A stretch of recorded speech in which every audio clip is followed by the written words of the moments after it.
Catherine Bernardo nagwawala na sa init ng pagmamahala ni Andrea Brillantes at Daniel Padilla.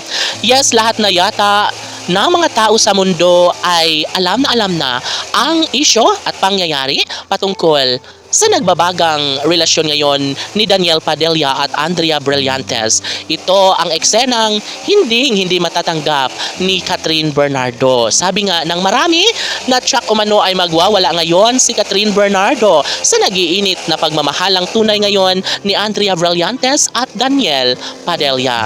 Siyempre, ilalaan ang isang pag-asang magbibigay kalungkutan sa lahat kung maaari nga na matuloy ang pag-iisang dibdib ni Daniel at Andrea Brillantes. Sana'y ito na lang ang mga desisyon ni Daniel Padilla sa unang babaeng minahal na si Catherine Bernardo.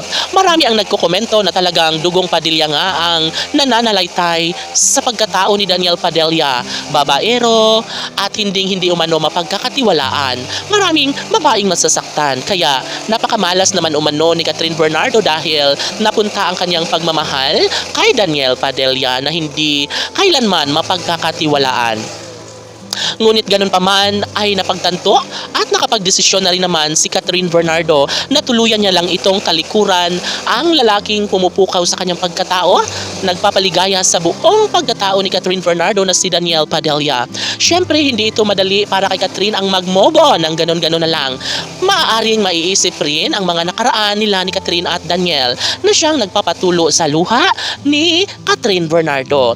Bagamat nagwawagi ngayon si Andrea Brillantes sa kanyang relasyon sa gwapong aktor na si Daniel Padilla, ay marami talaga ang nagtitili at naiinis sa mga pagkakataong dapat lamang na sana'y lubayan din ni Daniel Padilla si Andrea Brillantes para mahimasmasan umano ang babaeng ito para hindi na matuloy pa ang 100% kaligayahan na inaasam-asam ni Andrea Brillantes sa mainit na pagmamahal ni Daniel Padilla. Siyempre, hindi ito kanais-nais na ipagpatuloy sana dahil bago pa lang si Andrea at Daniel. Sana hindi pa muna umano sila magdesisyon na magpakasal dahil inaalalayan din nila ang puso't damdamin ni Catherine dahil marami rin naman ang nagsasabi na sobrang bagay rin naman na magkatuluyan si Andrea Brillantes at Daniel Padilla. Dahil nga tila may pagkakapareha umano sila ng kaugalian, maganda at gwapo at talaga nga namang merong pagkakaisa at nagkakaintindihan. Siyempre, nagutla ngayon si Catherine Bernardo dahil hindi niya akalain na ganun nga ang mangyayari sa kanilang pagmamahala ni Daniel. Ngunit ano pa man ang gagawin ni Catherine, ay dapat niya na lang natanggapin ang lahat na sadyang magwawagi si Andrea Brillantes sa pagmamahal ni Daniel. Laban!